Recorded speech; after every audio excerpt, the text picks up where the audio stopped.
Online job পোর্টালে একজন HR professional একটা সিভি সর্ট করতে কতটা সময় ব্যয় করে সেটা কি আমরা জানি? তার মানে একটা সিভি দেখতে একজন এইচআর প্রফেশনালের কতটা সময় লাগে। সময়টা যদি বলি, সময়টা হচ্ছে 5 থেকে 7 সেকেন্ড। শুনতে হয়তো মনে হচ্ছে যে 5 থেকে 7 সেকেন্ড অনলি একটা সিভি দেখতে, ঘটনাটা কিন্তু সত্যি। এবং এর চেয়েও আরও কম সময় লাগে। কারণটা কি?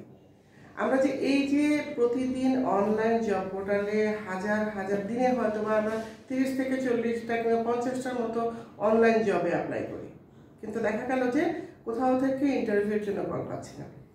কারণটা কি?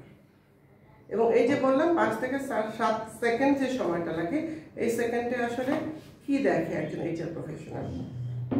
আমাদের কাছে কারণটা মনে হবে যে এটা বোধহয় মানে এটা একটা আজব ব্যাপার হতে পারে। আসলে তা না। ব্যাপারটা যদি একটু খোলাসা করে বলি যে আমরা যখন অনলাইন জবে অ্যাপ্লাই করি, আসলে আমরা র্যান্ডমলি অ্যাপ্লাই করে যাই।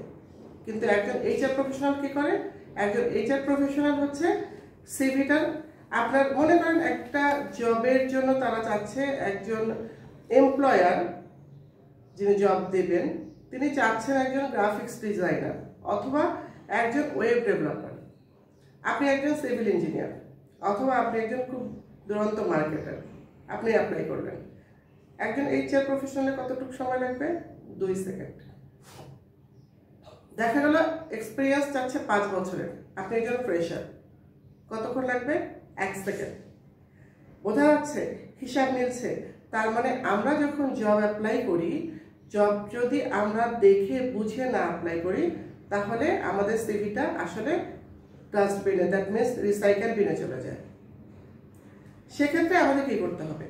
সেক্ষেত্রে আমরা যখন জব অ্যাপ্লাই করব অনলাইনের ক্ষেত্রে, সেখানে আমরা প্রথমে দেখব যে আমার সাথে ম্যাচ করছে কিনা। একজন যে এমপ্লয়ার তিনি চাইতেই পারেন, কিন্তু সেখানে আমি ম্যাচ করছি কিনা। আমি যদি ম্যাচ না করি তাহলে সেখানে আমি অ্যাপ্লাই করব না। যদি এরকম হয় যে আমার এক্সপিরিয়েন্স নাই, সেখানে এক্সপিরিয়েন্স চাচ্ছে, আমি শুধু এখানে অ্যাপ্লাই করছি। এবং একজন এইচআর প্রফেশনাল শুধুমাত্র সেটা দেখে না, যখন জব সিভি সর্ট করে দেখছে যে আপনার সাবজেক্টটা কি। আপনি একটা মেইল পাঠিয়েছেন, মেইলের বডিতে কি লিখেছেন। আপনি যদি কোনো সাবজেক্ট ছাড়াই আপনি একটা মেইল পাঠিয়ে দিলে শুধু সিভিটা, সেটা অবশ্যই রিসাইকেল মেনে চলে যাবে। কারণ আপনি পজিশন নেম লিখেন নাই, আপনি বডিতে কিছুই লিখেন নাই, এটা একটা ফল্ট। তারপর আপনাকে কি করতে হবে? জব রেসপন্সিবিলিটিস দেখতে হবে। জব রেসপন্সিবিলিটিস দেখে আমাদেরকে সেই জায়গাগুলোতে, যদি আমি সেখানকার জন্য ক্যাপাবল হই, যদি আমি সেখানে ম্যাচ করি, তাহলে আমি সেই জবে অ্যাপ্লাই করব, আদারওয়াইজ না। আমরা কি তরকারি রান্না করতে গেলে একই মশলা সব তরকারিতে দেই? মাংসের মশলা মাছে, মাছের মশলা মাংসতে কিংবা সবজিতে তো দেই না। তাহলে আমরা কেন একই সিভি সব জবের ক্ষেত্রে একই সিভি পোস্ট করব? এটা আমাদের একটা বড় ভুল। এটা কি করতে হবে? জব রেসপন্সিবিলিটির সাথে আমারটা চেঞ্জ করতে হবে। একজন খুব ভালো মার্কেটার, যিনি মার্কেটিং পাস করেছেন কিংবা তার ওইটাতে এক্সপিরিয়েন্স আছে, তিনি যে ওয়েব ডেভেলপমেন্ট পারেন না তা কিন্তু নয়। তিনি ওয়েব ডেভেলপমেন্টেও স্কিল হতে পারেন। সেক্ষেত্রে যদি কেউ ওয়েব ডেভেলপমেন্টের জন্য ডেভেলপার খোঁজেন, তাহলে ওনাকে ওই জায়গাটাই হাইলাইট করতে হবে।